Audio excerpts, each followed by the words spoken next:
સરળતા ભાગ 3 રાત દિન સંયમમાં ગુરુ લઘુ अतिचारो जे लागे एक एक ने याद करी मिच्छामी दुक्कड़म देता धन्य ते। हर एक संयमी इस बात को समझे कि ये पांचवा आ रहा है। हुंडा अवसर पर्णी का काल है। अनादि भवों के कुसंस्कार अति भयंकर है। विशिष्ट कक्षा के गीतार्थ गुरुजनों का योग महापुण्यशालियों को ही मिलता है। ऐसी परिस्थितियों में संपूर्ण निर्तिचार जीवन तो कोई भी नहीं जी सकता। इसका यह मतलब नहीं है कि अतिचारों को दूर करने का प्रयत्न ही छोड़ देना है, लेकिन इसका अर्थ मात्र इतना है कि लगने वाले अतिचारों से एकदम हताश भी नहीं बनना और न ही उपेक्षा करनी, लेकिन उसका सही तरीका से प्रतिकार करना है। कोई भी राजा जब विशाल सेना लेकर शत्रु के साथ युद्ध करता है तब वह ये जानता ही होता है कि मेरा एक भी सैनिक मरेगा नहीं अथवा घायल भी नहीं होगा। ये शक्य नहीं है। स्वयं मैं भी घायल हो सकता हूँ, लेकिन फिर भी विजय प्राप्त करने की संपूर्ण तैयारी के साथ युद्ध करता है। जो भी घाव लगते हैं उसकी मरहम पट्टी इत्यादि करके फिर से युद्ध करने चल पड़ता है। यही परिस्थिति संयमी की है। मोहराजा के सामने युद्ध में हमारे अनंत गुण रूपी सैनिक बिल्कुल घायल न हो, ये शक्य नहीं। कभी कभी अनासक्ति गुण आसक्ति द्वारा घायल होता है। वैसे ही सुखशीलता, ममत्व, ईर्ष्या, अहंकार, स्वार्थ भाव, तुच्छता इत्यादि के द्वारा अनेक प्रहार लगने की शक्यता है। संयमी का एकमात्र फर्ज यही है कि विजय प्राप्त करने की संपूर्ण तैयारी के साथ युद्ध करना। इसके बाद जो कोई अतिचार लगते हो उन सबकी मरहम पट्टी करके उसे निरोगी निर्तिचार करते जाए। युद्ध चालू रखना है, इस प्रकार अंत में विजय प्राप्त होगी। उस मरहम पट्टी की तरकीब यही कि जिस दिन या रात्रि में संयम जीवन में कोई भी छोटा या बड़ा अतिचार लगा हो उन सबको याद करके बहुत भावपूर्वक अंतर में उन दोषों को धिक्कार के साथ हृदय में पश्चाताप पूर्वक मिच्छामी दुक्कड़म देना, मेरे जीवन में से ये पाप सर्वथा नाश हो, ऐसी खूब प्रार्थना करनी। फिर से वे दोष सेवन में ना आए, इसके लिए उद्यमवंत बनना है। उपदेश माला में कहा है कि जो नवी दिने दिने संकले के अज्जी यामी गुणा अगुणेशु अनवी खलियो कहो सो करे अपहियम। जो साधु रोज रोज ये संकल्पना नहीं करता कि आज मैंने कौन सा गुण प्राप्त नहीं किया, कौन से दोषों का सेवन किया, किन दोषों के सेवन से बचा, तो वह बेचारा किस प्रकार अपना आत्महित कर सकता है। मतलब यही कि प्रतिदिन अपने गुण दोषों का हिसाब करना पड़ता है, उसके बिना आत्महित शक्य नहीं है। अतिचार अनाचार न बन जाए, अतिचार जड़मूल से उखड़ जाए, इसके लिए एकमात्र उपाय यही है कि पश्चाताप पूर्वक आलोचना करनी, मिच्छामी दुक्कड़म देना। जे मनमा ते वाणीमा ते काय, सरल बनी मन वचन काय थी शुद्धिना स्वामी सदाय धन्य ते। उत्तरार्धन सूत्र में श्रमण भगवान महावीर कहते हैं, सोही उज्जुयु भूयस्स धम्मो शुद्धस्स चिट्ठई। जो सरल हो उससे ही शुद्धि मिलती है और शुद्धि के स्वामी में ही धर्म टिक सकता है। अशुद्धि के स्वामी सच्चे धर्म में नहीं बनते, तो सरलता बिना सच्ची शुद्धि को स्वामी भी नहीं बन सकते। सरलता का सही अर्थ यही है कि मन, वचन, काया इन तीनों का एक समान होना। मन में अलग, वाणी में अलग और काया में उससे भी अलग, उसमें सरलता की कमी होती है। किसी साधु या श्रावक के प्रति मन में तिरस्कार, अरुचि भरी हो, फिर भी बाहर से उसकी खूब प्रशंसा करता हो, तुम तो घोर तपस्वी हो, प्रभावक हो, स्वाध्यायी हो आदि, काया से उसका अहित करने की प्रवृत्ति गुप्तता से करता हो, बाहर से उसकी सेवा करता हो। मन में प्रतिदिन मिठाई, मेवा, फ्रूट आदि खाने की इच्छा और बाहर से ये कहना हो कि मुझे ये सब वस्तुएं अच्छी नहीं लगती। ये तो ठीक है, शरीर ठिकाने के लिए खानी पड़ती है, बाकी मेरे मन में मेवा, फ्रूट, मिठाई हो या रोटी दाल, ये सब समान है। मन में तो दूसरों के शिष्यों को अपना बनाने की तीव्र भावना हो। जिस किसी को देखा उन सबको अपना शिष्य बना देने की प्रवृत्ति रहती हो, फिर भी बाहर से यह कहे कि शिष्य करने से क्या मोक्ष मिल जाता है, अपन स्वयं शिष्य बनकर रहें, यही बहुत है। एक बार अपने आप से पूछो कि दूसरों के लिए अपने मन में जो विचार आते हैं, क्या वे विचार ही उनके सामने बोलते हैं या उनसे विपरीत? क्या अपनी प्रवृत्ति के प्रमाण ही अपनी वृत्ति है या कदम कदम पर मन, वचन, काया की विचित्र दशाओं के भोग बनते हैं?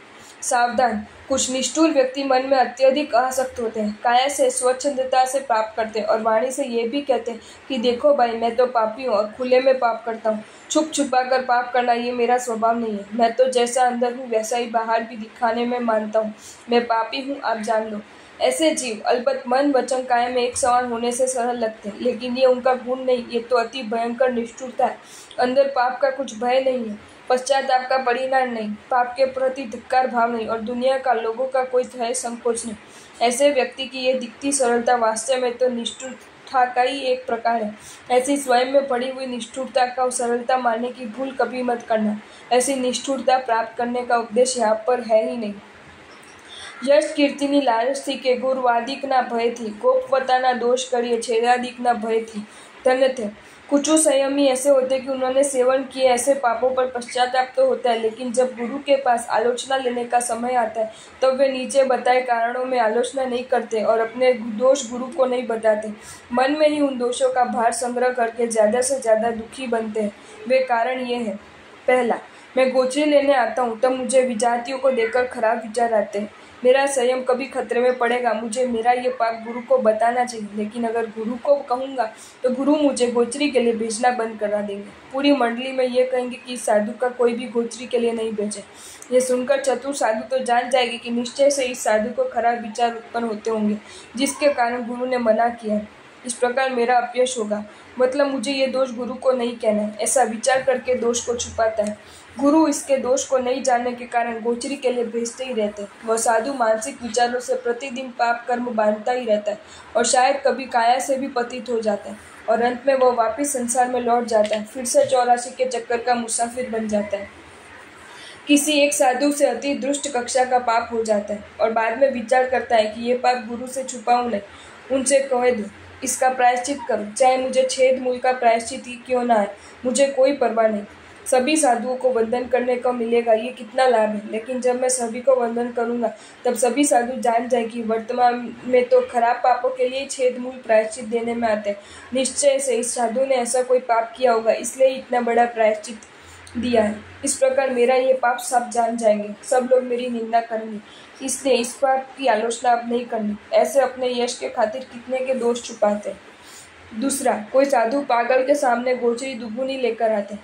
मंडली में गोचरी बहुत अधिक बच जाती है। गुरु जोर से पूछते हैं, इतनी ज्यादा गोचरी कौन लेकर आए? उस समय वह साधु गुरु डांटेंगे, इस डर से झूठ बोलता है कि मैंने तो जितना मंगाया था उससे भी कम ले आए।